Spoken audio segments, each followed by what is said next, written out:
অভিমত, আপনারা কি কোনো কিছু করেছেন?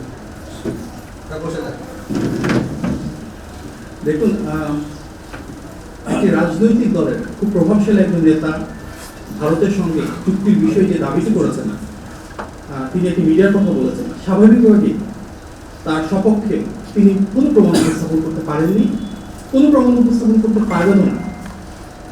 কারণ যে তথ্য মিডিয়া এসেছে বলে তিনি দাবি করেছেন সেটি ন্যূনতম কোনো বাস্তবতা নেই, ন্যূনতম কোনো সত্যতা নেই। তাহলে কি আমরা বলতে পারি যে বিতর্ক তৈরি করার জন্য এটি একটি রাজনৈতিক অপকৌশল? আর যদি ওনাকে ভুল তথ্য প্রদান করা হয় বা বিভ্রান্তি ছড়ানোর জন্য করা হয়, তাহলে কি সেটা ওনার অজ্ঞতা?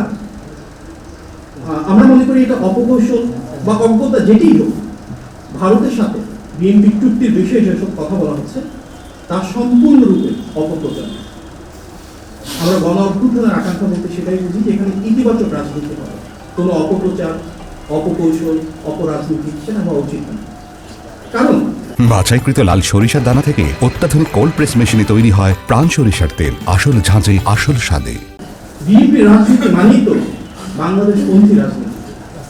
আমাদের নেতা যেন তারেক রহমানের যে রাজনীতি, সেখানে হচ্ছে সবার আগে বাংলাদেশ, বাংলাদেশের স্বার্থ, বাংলাদেশের সার্বভৌমত্ব, জনগণের ক্ষমতায়ন, এটিকে কেন্দ্র করেই তো বিএনপি রাজনীতি।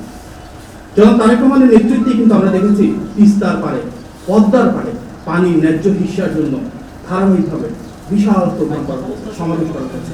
এটিই তো বিএনপির রাজনীতি। ফেলানী হত্যার পরে সবার আগে প্রতিবাদ করেছিল বিএনপি, রাজপথে নেমে এসেছিল বিএনপি, দেশনেত্রী বেগম খালেদা জিয়ার নেতৃত্বে। নতজন পররাষ্ট্র নীতি থেকে বেরিয়ে এসে দেশের সার্বভৌমত্ব প্রতিষ্ঠা করা, আধিপত্যবাদের বিরুদ্ধে রুখে দাঁড়ানো, এটি তো সেই দেশে জিয়া রহমানের রাজনীতি। সুতরাং বিএনপি দেশের জন্য, দেশের মানুষের জন্য, বাংলাদেশের স্বাধীনতা এবং সার্বভৌমত্বের জন্য আমাদের নেতৃত্বে সবার আগে বাংলাদেশ প্রতিষ্ঠা করবে। কোনো রকম অপপ্রচার না হওয়া, সেটা মনে করতে আসা। ধন্যবাদ।